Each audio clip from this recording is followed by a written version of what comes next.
Quelques semaines après sa signature, l'accord RDC-Rwanda, ratifié sous l'égide des deux États-Unis, fait la une des journaux. Est-ce une victoire diplomatique ou un coup de paix dans l'eau? Mesdames et messieurs, bienvenue à vous dans cette émission Chronique des BM. Aujourd'hui, nous allons réfléchir ensemble avec le professeur Jean Omeonga, qui est d'ailleurs notre invité. Nous allons réfléchir sur cet accord RDC-Rwanda, signé sous l'égide des États-Unis d'Amérique sur le plan diplomatique. Alors, bienvenue à vous, chers professeurs. Merci beaucoup de m'avoir quand même invité pour la première fois dans ce studio magnifique. Merci. Je pense que ce ne soit pas la dernière fois. Non, vous êtes toujours le bienvenu. Oui, de toute façon, on essaie d'échanger un peu sur l'aspect, comme vous avez dit, diplomatique. Le 27 juin 2025. Voilà, alors nous sommes très heureux aussi de vous recevoir, cher professeur, puisque ça fait très longtemps. Alors, c'est pour une première fois que nous vous recevions dans notre plateau, Chronique des BM. Alors, pour ceux-là qui vous suivent pour la première fois, qui est le professeur Jean Omeonga? Ah, merci beaucoup. Je sais que vous êtes un habitué de médias.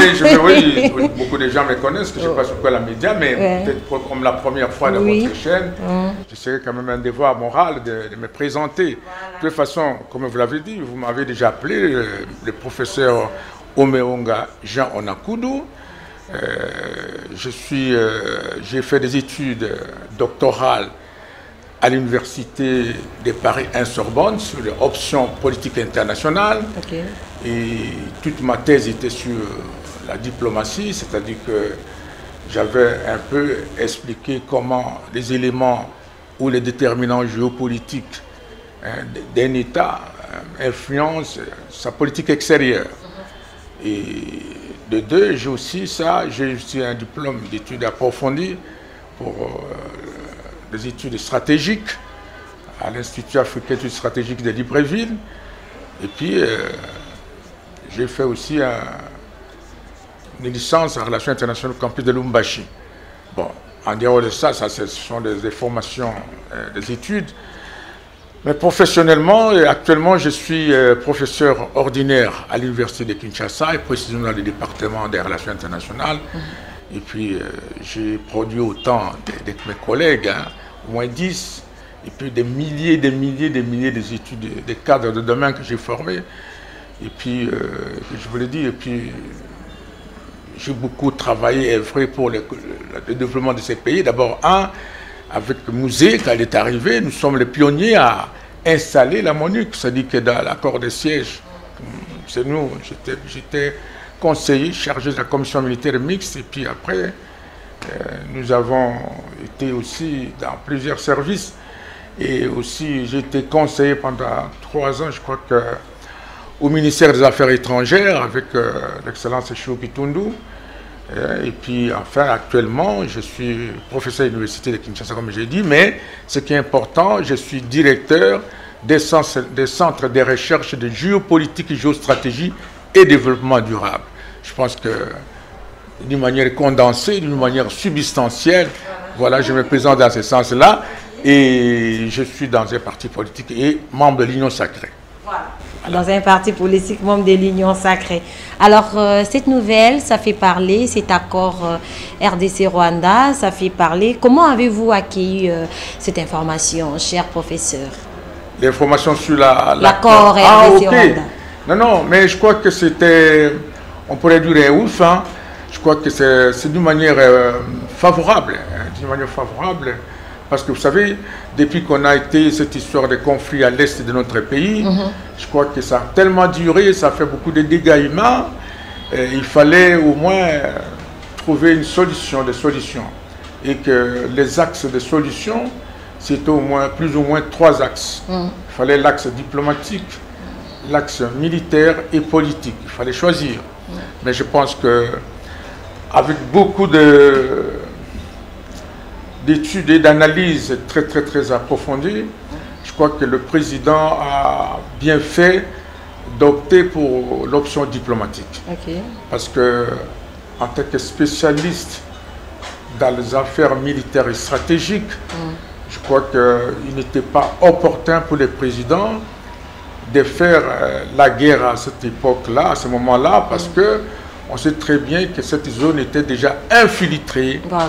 et vraiment infiltrée, et toutes les zones de commandement étaient sous la direction des gens qui avaient des nationalités douteuses, le rwandophone, et que ce sont des gens qui ne pouvaient pas faire confiance. La preuve en est que à chaque fois qu'il y a la guerre, des victoires, mais à chaque fois on retournait en arrière. Donc il y avait beaucoup d'infiltrés et de trahisons, et les gens étaient toujours un peu corrompus. Donc il fallait choisir une option diplomatique, et beaucoup de gens ont beaucoup critiqué le président, comme il a fait beaucoup de tours à l'extérieur, alors qu'aujourd'hui, parce qu'on sait très bien que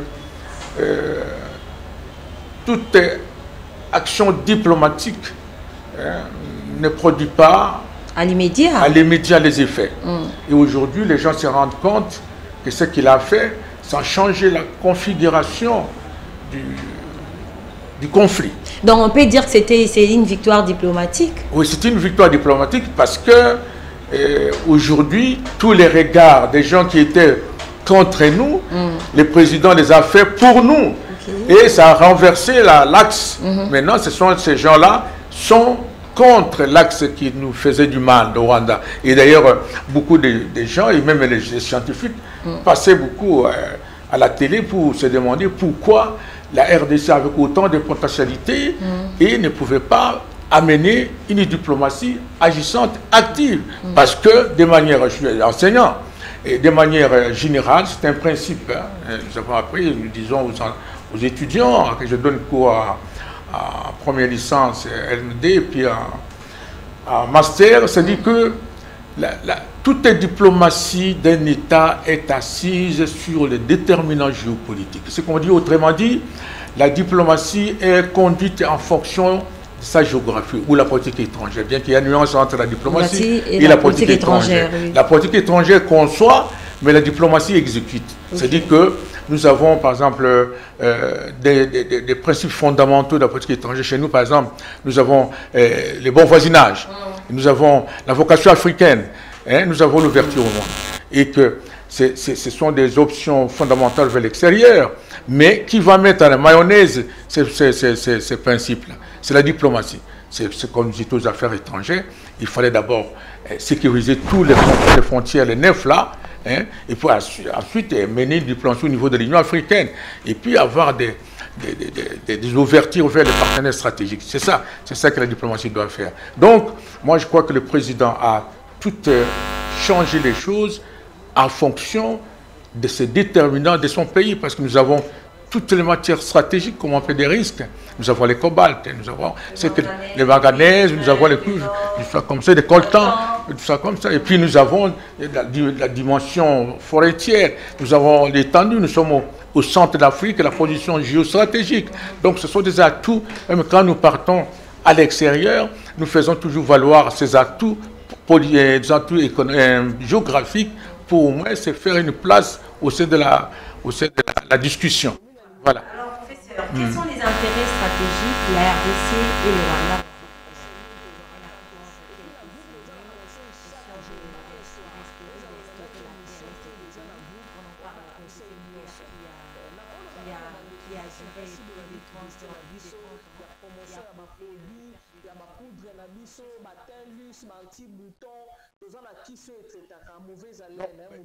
Peut-être la RDC est vraiment gagnante.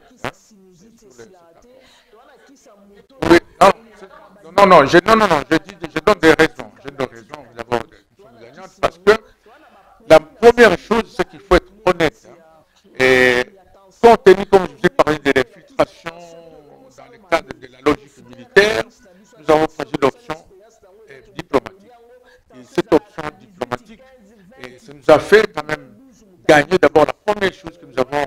Tout le monde avait peur de la balkanisation. C'est-à-dire qu'on devait perdre notre souveraineté. C'est-à-dire que les gens ne voulaient pas notre espace souverain soit occupé. Ça, c'est la première chose que nous avons gagné par cet accord-là, la retour de la souveraineté nationale. Et deux aussi, nous avons aussi, par exemple, l'intégrité territoriale.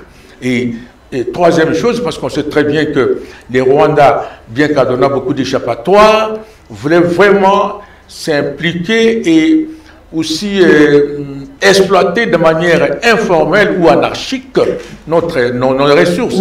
Et cette fois-ci, on parle déjà dans cet accord d'une coopération régionale. On met l'élément important, la transparence, c'est-à-dire qu'il ne peut plus de manière informelle, illégale, exploiter notre coltan et les amener peut-être faire au Rwanda. Donc ça, c'est un élément aussi important. Il y a aussi, on parle de l'intégration régionale, c'est-à-dire que l'intégration régionale, on va chercher économique régionale, c'est-à-dire qu'au moins, on va dans les CAC, on va dans les SADC, comment on va faire valoir un peu plus profond notre économie pour au moins essayer de voir si on peut faire des supra économiques entre les États de la sous-région.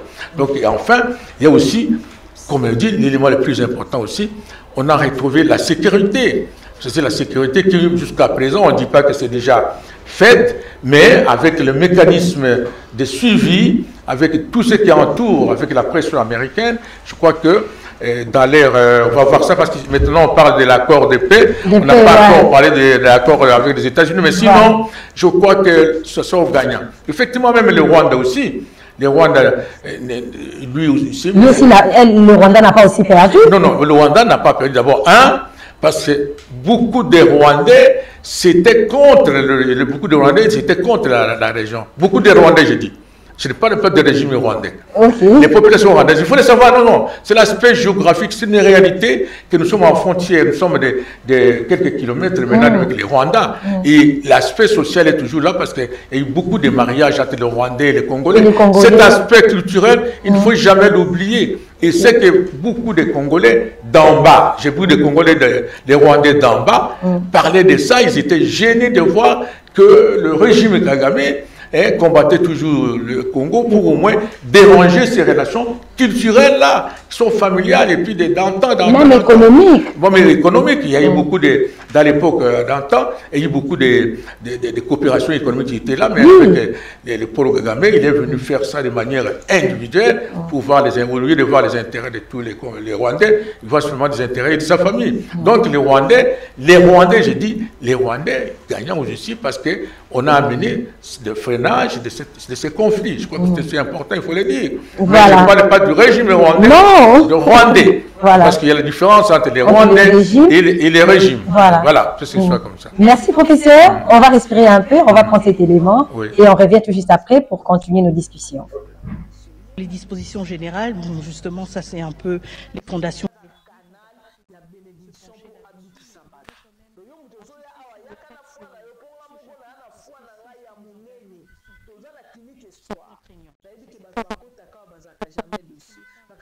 Un protocole signé pour dire on va essayer de faire un peu et puis si ça marche pas, ce sera pas la fin du monde.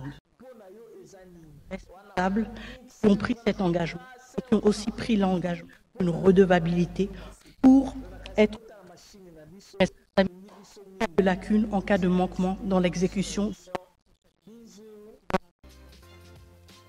Et donc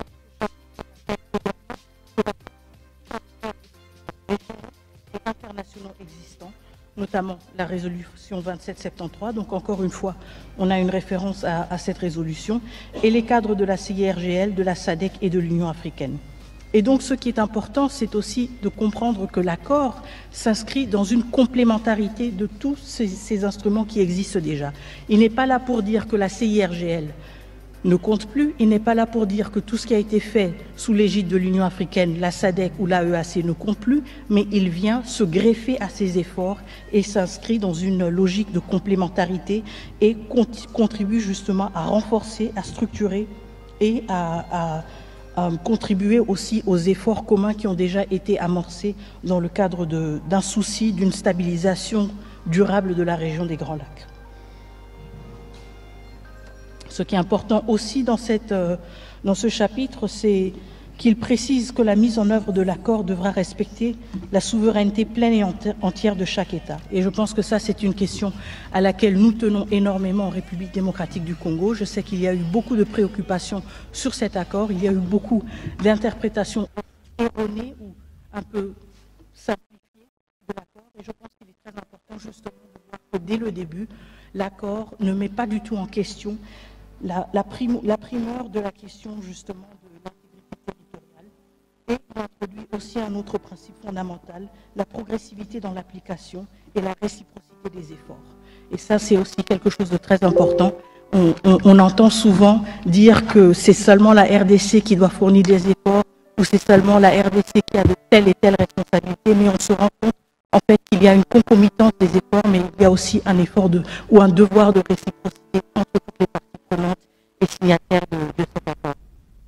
Et donc je pense que de là découle aussi une question ou la réponse à la question qu'on a souvent, est-ce que cet accord a une vraie force obligatoire? Est-ce qu'il est vraiment contraignant? Comme je l'ai dit, il est justement contraignant et c'est dit explicitement dans ce chapitre, mais aussi il faut reconnaître qu'au-delà de l'aspect de la contrainte juridique, il ne faut pas non plus sous-estimer la pression politique, la pression médiatique et diplomatique que cet accord nous donne, et donc la possibilité aussi de nous assurer de sa mise en œuvre à travers d'autres leviers, y compris les leviers diplomatiques et aussi médiatiques, raison pour laquelle il est pour nous de grand intérêt de nous assurer que notre opinion publique se familiarise avec cet accord et se l'approprie justement parce qu'il y a plusieurs leviers pour nous assurer qu'il est mis en œuvre. Avant d'aller au deuxième... Voilà, cher professeur, vous avez un petit commentaire à faire par rapport à la sortie médiatique au point de presse de la Mineta, ministre des Affaires étrangères. Oui, c'est une dame responsable et puis il a, disons, un langage facile. Et puis il a une communication qui attire, c'est-à-dire la traçabilité de la communication.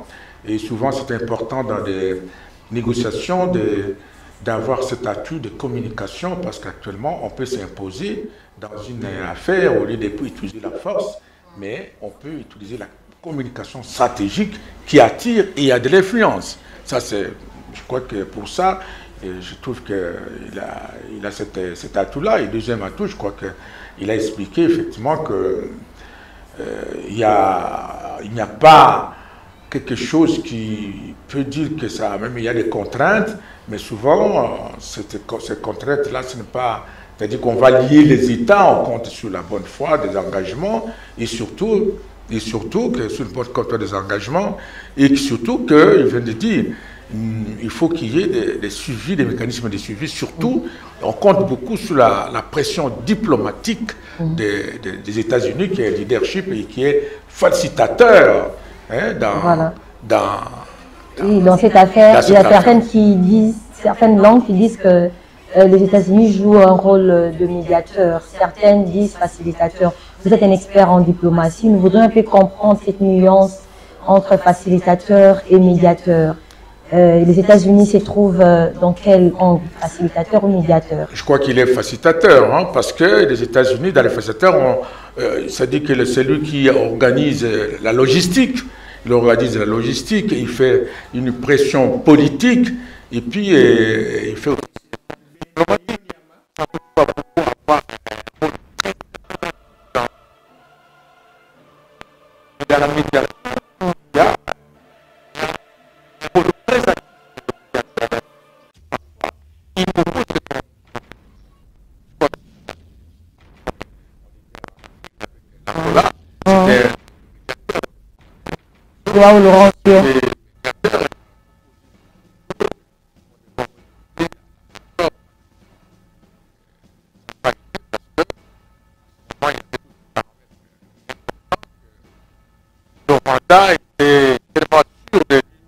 parce qu'il était soutenu par... Oui, et la main noire qui s'est cachée derrière lui. Tout à fait. Voilà. C'est pourquoi il faisait de la diplomatie diabolique. Ok. Alors, professeur, eu égard à tout ce qui se passe, eu égard avec tout ce qui se passe maintenant avec cet accord, peut-on parler d'un réchauffement diplomatique sincère ou d'un simple apaisement tactique? Oui, mais ça c'était difficile à le dire ici. C'est pourquoi j'ai toujours proposé depuis trop longtemps que, en tant qu'expert, je dis, il y a beaucoup de gens qui passent à la télé pour proposer des stratégies militaires, des propositions. Non, on ne peut pas à la télé dire certaines choses. J'avais proposé depuis longtemps pour répondre à votre question là, parce qu'il y a des aspects technique, je ne veux pas dire la télé, mais j'avais proposé qu'il y ait un comité scientifique de défense. C'est-à-dire dans la défense, il y a aussi la diplomatie parce qu'il y a la complémentarité entre défense et la diplomatie. Quand on a une bonne diplomatie, on a une bonne défense. Quand on a une bonne défense, on a une bonne diplomatie. Donc c'est complémentaire là. Alors si vous me demandez est-ce que c'était un apaisement diplomatique ou réchauffement, donc la diplomatie a plusieurs facettes quand on négocie. On peut négocier sans vouloir négocier, mais on a une face, comme je suis en train de faire un ouvrage sur la diplomatie diabolique. C'est-à-dire que je suis en train d'examiner la face cachée de la diplomatie. Oui, ça. C'est-à-dire que la diplomatie, que peu de gens en parlent. C'est-à-dire que la diplomatie où il y a des jeux où je peux dire oui, alors qu'intérieurement dans mon thème... Il y a les non-dits. Il y a les non-dits, c'est-à-dire que c'est quelque chose qu'on en a dit. Donc, mais sinon, on peut faire concevoir des stratégies en fonction des déterminants géopolitiques de ton pays. Si on voit qu'on est dans une situation difficile et que vous avez vos matières premières stratégiques, vous pouvez orienter votre diplomatie dans un cadre d'un objectif stratégique. La stratégie, c'est-à-dire que l'ensemble des mécanismes ordonnés qui conduisent à obtenir un objectif. Alors, la diplomatie, si vous avez conçu un plan sur le plan interne, vous pouvez aussi l'exécuter sur le plan diplomatique, mais en fonction des éléments qui vous donnent la force, les éléments qui influencent cette diplomatie. Là, on peut parler de la diplomatie tactique, si vous voulez, ou stratégique. Mais apaisement, c'est-à-dire que je fais cette diplomatie au moins pour stopper une situation provisoirement, pour au moins rebondir après. Vous voyez ça, parce je peux négocier avec vous si je vois que je suis dans une position de faiblesse, et je négocie pour au moins d'abord arrêter les hostilités et entrer maintenant dans la bonne gouvernance moi-même, comment je vais organiser ce qu'on dit toujours. C'est un repli diplomatique ou stratégique. Je me retire un peu pour mieux sauter. Voilà, c'est ça, je sais pas ce que vous dites. Alors, dans le cadre de l'accord de Vincennes, je crois que c'était un accord qui cherchait la paix et que cette paix, on l'a eu par rapport à ce que nous avons, parce que nous avons quand même essayé de faire comprendre à nos partenaires stratégiques l'intérêt que nous avons et ce que nous avons pour les mettre à la disposition de tout le monde et de manière rationnelle. Parce que ça, les gens parlent de bradage et des trucs comme ça. Quand je dis rationnel, ça dit que il n'y a pas réfléchi, il n'y a pas de coûts, il n'y a pas de contrebande, il n'y a pas des informels. On est dans la transparence. Donc, c'est ce que nous avons voulu expliquer notre pays et beaucoup de partenaires ont compris ça, en particulier les États-Unis, qui ont trouvé que non, c'est un endroit où on peut, dans ses intérêts stratégiques des États-Unis. Voilà. Vous avez évoqué un point très important ici. Vous avez dit que vous aviez proposé qu'on mette en place une structure, un mécanisme scientifique. Oui, exactement un comité scientifique. C'est-à-dire que les comités, voilà. Mais c'est-à-dire qu'on a trouvé dans plusieurs pays. Mais ce comité scientifique sera composé de qui? Non, j'arrive. Dans beaucoup de pays, leurs politiques extérieures sont guidés par des centres de recherche stratégiques. C'est-à-dire, dans ces centres de recherche stratégiques, il y a des chercheurs, il y a des experts. Et là, il y a tout un dialogue permanent entre les chercheurs, les professeurs et les gens qui font des recherches à tout moment avec le monde politique. Voilà ça. Si, par exemple, vous êtes, par exemple, ministre des Affaires étrangères, vous partez à une négociation sur peut-être les accords avec le Rwanda, sur tel aspect, c'est le résultat des discussions entre les politiques et les chercheurs que vous pouvez amener comme un document de référence. Ça suppose que c'est un document complet et costaud. Vous voyez ça? Les statuts, le comité scientifique, là, effectivement, c'est-à-dire qu'on ne peut pas amener tous les professeurs, c'est-à-dire que le professeur, chacun dans ses domaines. Parce que quand nous parlons, par exemple, de problèmes politiques, ce n'est pas seulement les politiciens, les sciences po, il y a aussi les relations internationales, il y a l'économie, il y a les sociologues, il y a les philosophes, vous voyez ça, qui sont dans un cadre précis, à la télé, vous voyez ça, et avec des experts qui sont du ministère de la Défense, du ministère de l'Intérieur, des services de renseignement, ils se mettent ensemble pour discuter d'un aspect important que le pays va discuter à l'extérieur. Mais ça n'existe pas, je sais, mais moi, je pense que ça existe peut-être entre... Non, mais ça n'existe pas quand je l'existe. Ça n'existe pas. Mais j'ai déjà ça proposé ça depuis très longtemps, pas seulement maintenant, mais je n'ai jamais, j'ai été reçu au ministère de la Défense une fois, mais j'ai présenté un document, je ne sais pas si on a analysé ce document ou pas, mais c'est important, parce que moi, tout ce que j'ai appris, je ne peux pas les mettre en contribution sur le plan stratégique à la télé. Et tout le monde qui passe à la télé, la télé c'est suivi au Rwanda, télé c'est suivi au Ouganda, télé soit comme ça. Comment vous dites que vous parlez de la stratégie que non, oui, nos militaires doivent faire ça. Ce n'est pas normal ça. Ce n'est pas normal. Voilà. Alors professeur, dans la pratique, comment cet accord peut arrêter toute forme de rébellion qui sévise à l'est du pays? Oui, mais c'est déjà avec ce que nous avons eu cet accord-là. Et la première chose, c'est de retour de la paix. On a arrêté les hostilités, bien qu'il y a toujours des arrière-gardes. C'est-à-dire que tu vois, des arrière-gardes. On peut dire que non, nous ne nous battons pas, mais en partant, je suis en train de t'insulter.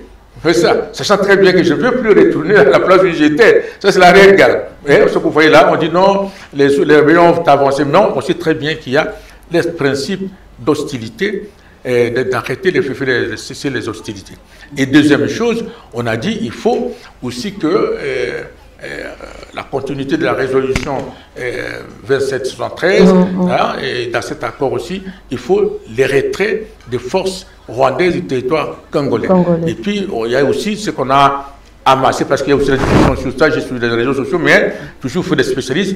Il y a des gens qui ne comprennent pas que les désengagements, les mobilisations, les désengagements aussi incluent aussi les retraits de forces à l'intérieur. Mais le désengagement est plus global. Vous voyez ça? On dit parce qu'on n'a pas parlé de l'accord de retrait, alors que dans le désengagement, il y a des clés toujours dedans. Vous voyez ça? Donc, il y a aussi cet élément important. Et deuxième chose, le fait que, comme nous avons dit,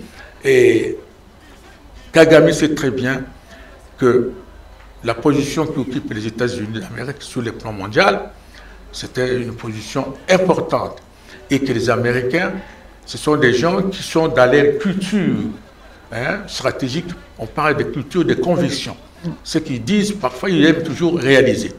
Et Trump, dans sa conviction, il sait très bien qu'au Congo, il y a un marché qu'on peut déjà discuter avec les Congolais, les représentants congolais, pour qu'on essaie qu'on gagne, et aussi gagne, et puis la sous-région aussi gagne, ou la région aussi gagne.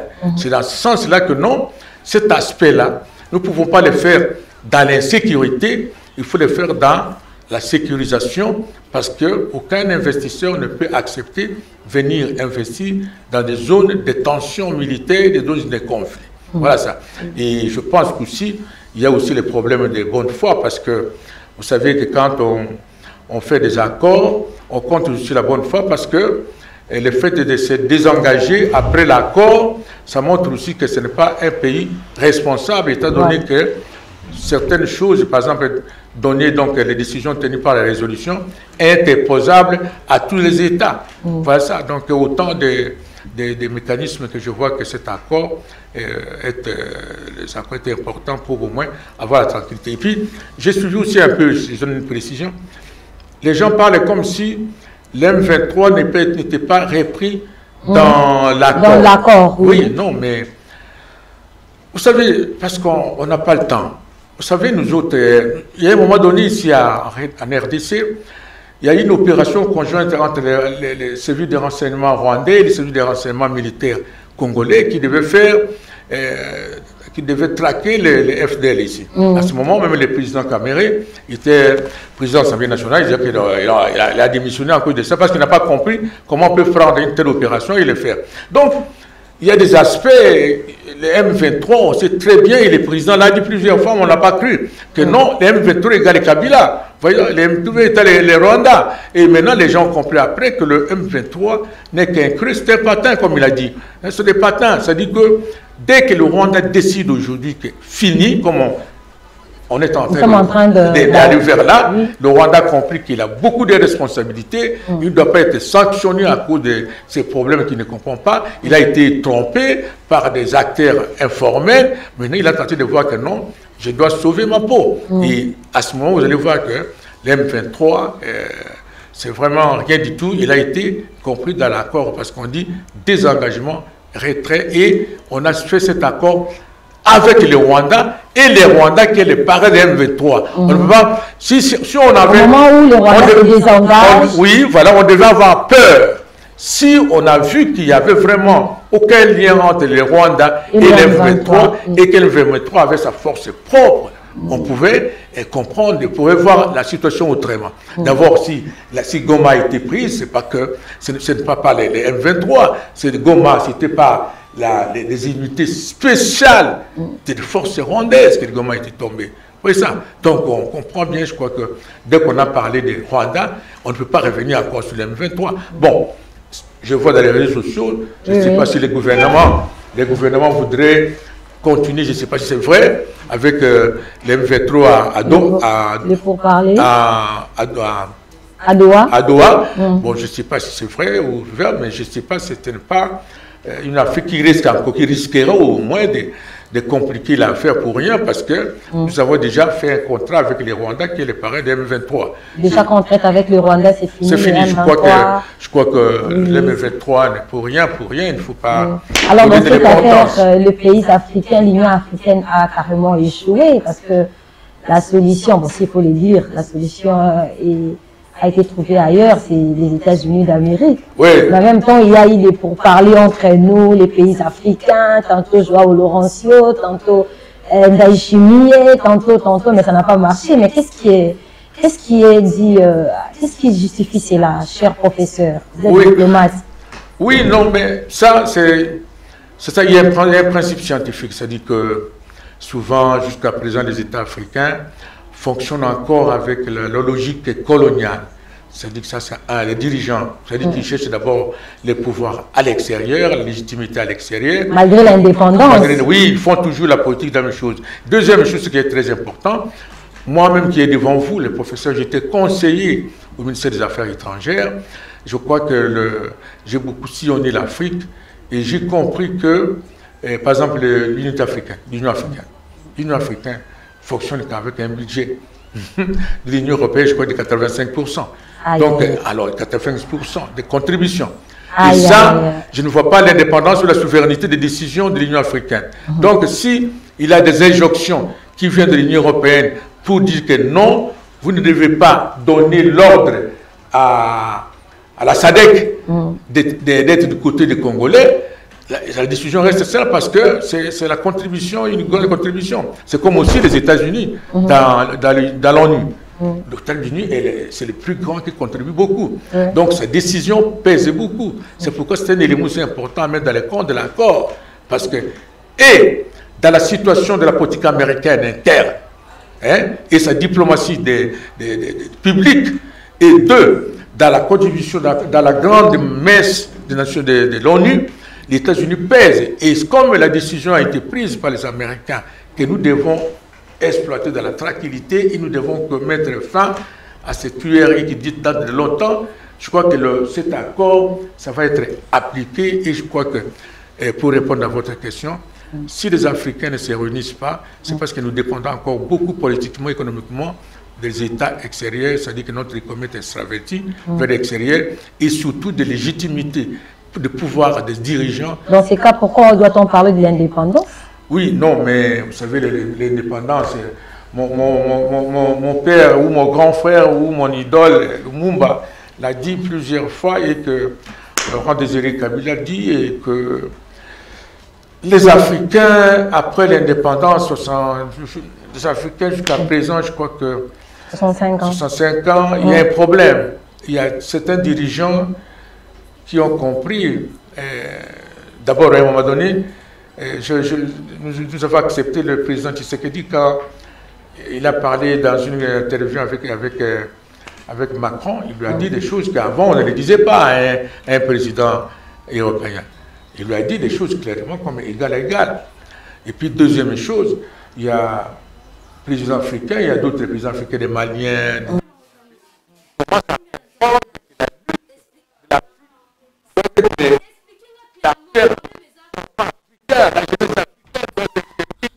Pour changer de logique. Pour changer de logique. Le problème africain, oui, c'est le cas africain. Oui, par exemple.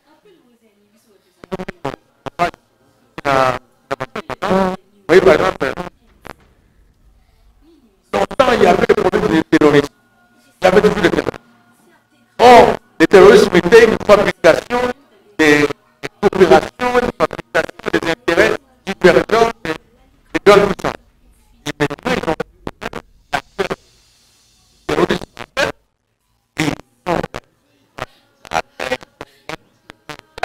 Et maintenant, il y a une donc,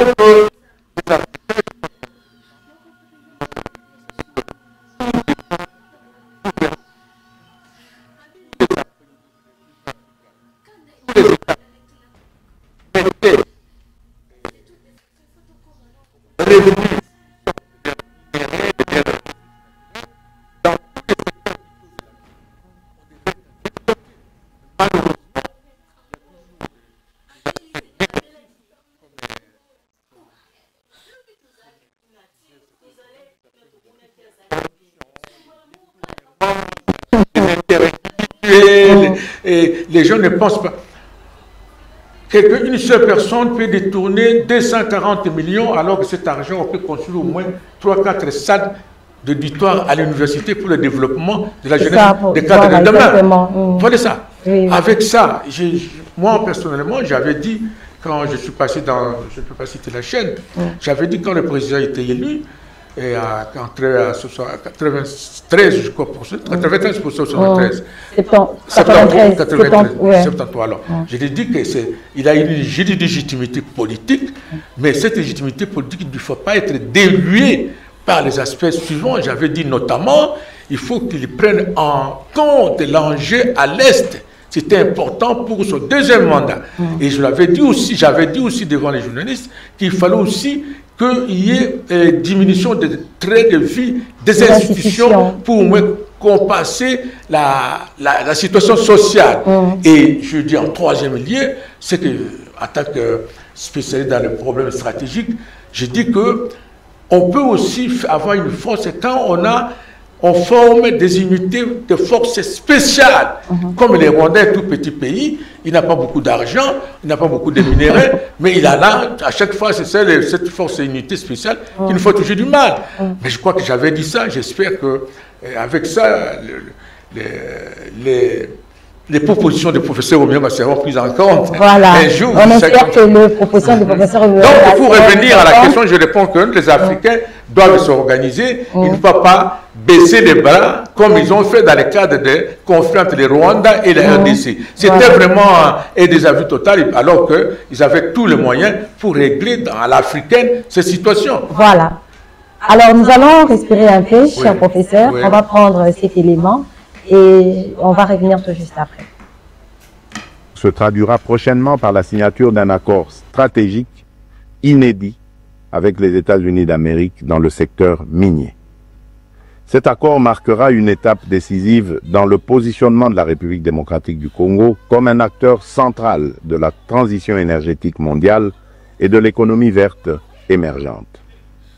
Il visera à valoriser de manière souveraine nos minerais stratégiques, en particulier le cuivre, le cobalt et le lithium, tout en assurant une répartition plus équitable des retombées économiques au bénéfice des populations congolaises. Il ouvre la voie à la transformation locale, à la création des milliers d'emplois et à un nouveau modèle économique fondé sur la souveraineté et la valeur ajoutée nationale. C'est là le fruit d'un travail collectif, déterminé, au service d'un seul idéal, offrir à chaque Congolaise et à chaque Congolais les perspectives réelles d'un avenir meilleur. Voilà, 65 ans après l'indépendance, avec une multiplicité d'accords, plusieurs conventions dans différents domaines ratifiés, mais la RDC fait du surplace apparemment. Quel est votre avis, cher diplomate? Oui, Vous savez, quand vous parlez des accords, ça dit qu'il y a dans une discipline bien précise qu'on appelle la diplomatie ou les relations internationales. Des accords, des conventions, des trucs comme ça. Alors, je crois que ce n'est pas des choses de généralité, mais vous trouverez beaucoup dans les pays africains et surtout peut-être aussi en RDC, je pense que je pèse mes mots, vous allez voir que beaucoup de gens ne sont pas dans leur place. Et j'avais dit ça une fois à la télé, que le 5e point, ce que je vais nommer, qu'à fin de compte, je crois que les présidents devraient voir cette politique de mettre la personne à la place qu'il faut. C'est-à-dire que on peut signer plusieurs accords, mais s'il n'y a pas de suivi par des experts liés à la matière, c'est-à-dire que nous vous envoyons des gens pour signer des accords, il faut que les gens qui sont liés à cette matière scientifiquement, c'est-à-dire que les gens qui font des recherches sur ça, parce que vous voyez, quand peu de gens ne savent pas qu'il y a une diplomatie diabolique. Alors que moi, c'est dans mes recherches à moi, personnellement. Donc, sinon, pour vous dire que non, on fait beaucoup de recherches par rapport à un professeur et comme ça. C'est-à-dire que nous, on est dormant, on lit du soir comme ça. C'est-à-dire qu'on peut signer beaucoup d'accords, mais il faut qu'il y ait un suivi des experts. Parce qu'après la signature des accords, il y a ce que nous appelons aussi la diplomatie des pouvoirs des coulisses. C'est-à-dire qu'après l'accord, les gens discutent de ce qu'on a signé, on regarde les corrections, on regarde ce qu'on a oublié, est-ce que ce qu'il faut faire, est-ce qu'il faut encore faire du marketing là-bas, il faut encore des lobbying de tel aspect, et parfois, si vous êtes distrait, vous échouez. Et beaucoup de pays africains sont comme ça. Nous revenons de la SADC, après... On se réjouit parce qu'on venait de signer un accord. Vous savez, ce qui est ça m'a fait mal, et je n'ai pas compris, que le RDC est dans le cadre de la SADC. Et il y a une disposition dans la convention des membres de la SADC que quand un pays est attaqué par un autre État, qui est membre des autres États, l'aide. Mais je n'étais surpris de voir que la SADC n'a pas pu aider la RDC dans ces conflits-là. Je n'ai pas compris. Alors que nous, quand vous étiez ici, dès qu'on a été le Mouzita à difficulté, il avait demandé à Zimbabwe, il a demandé à Namibie, à Malawi, et tout ça comme ça. Ils sont venus pour sauver la situation du côté de Bakongo. Vous voyez ça? Donc, il faut suivre, il faut que les experts suivent à chaque fois qu'il y ait accord. Des experts, je ne dis pas des experts qui sont valides. Qui sont vraiment experts. Des experts qui ont comment on dit, des évidences scientifiques à la matière. Voilà, c'est qui sont des évidences scientifiques à la matière. Là, ce sont des experts. Ici, ils suivent ça. On peut priver des accords qui, parfois, on signe et puis ça n'a pas des effets positifs. Mais pour l'accord ici, je pense comme les Américains, l'accord du 24 et du 27 juin de 2025, je crois que ça va aller parce que les Américains, eux aussi, ils ont mis des garde-fous par leurs experts qui font de la diplomatie publique, c'est-à-dire qu'ils vont montrer l'image des Américains dans les cadres humanitaires, parce qu'ils viennent comme si sauver, bien que c'est économique dedans, mais ils mettent plus souvent sur la paix et humanitaire. Mais souvent, comme le président devrait voir que non, nous allons profiter, mais dans la transparence avec nos partenaires stratégiques qui vont venir et qui vont respecter notre souveraineté. C'est-à-dire qu'il n'y a pas des États qui vont venir nous dicter, mais nous allons aussi voir qu'on ne peut pas vivre en autarcie. Quelles sont les dispositions, quelles sont les matières qu'on peut coopérer de manière gagnant-gagnant, qu'est-ce qu'on peut céder comme concession, parce que dans toute négociation, on ne peut pas sortir idem. Vous devez faire des compromis. Vous devez faire des compromis. Non. Tu ne peux pas. Ou vous voulez bloquer la négociation, ou vous voulez échouer. Parce que même si moi je suis professeur, si je viens chez vous et pour négocier, vous demandez quelque chose, et je viens parce que je suis professeur, non, vous bloquez. Et j'échoue déjà. Parce que j'échoue. Alors il faut venir avec toute modestie possible, à toute amitié. Et même si je suis grand professeur ordinaire, mais vous pouvez me bloquer si vous me refusez. Vous voyez ça? Donc c'est ça que le président dit, il faut dans le cadre de la souveraineté et de la coopération visuelle. Coopération, c'est-à-dire travailler ensemble pour au moins gagner ensemble pour l'intérêt national. Voilà. Merci beaucoup, cher professeur Jean Olunga. Nous étions très heureuses d'apprendre de vous, d'échanger avec vous dans cette émission Chronique Libyen. Comme vous l'aviez dit au début, c'est pour une première, mais pas pour une dernière fois. Donc vous êtes toujours le bienvenu de passer à ces plateaux quand il s'agit des questions liées à la diplomatie, étant donné que vous êtes un expert à la diplomatie. Alors, merci à ceux-là qui nous ont suivis aujourd'hui. Merci également à l'équipe technique qui m'a accompagné aujourd'hui. Merci à tous nos fidèles téléspectateurs. Je vous rappelle donc ces programmes des Chroniques Libyennes tous les samedis à 17h20 et les dimanches à 16h sur la chaîne télévision Numérica, mais également sur nos différentes plateformes, la chaîne YouTube Focus Hydrocarbures officielle. Prenez bien soin de vous. Au revoir.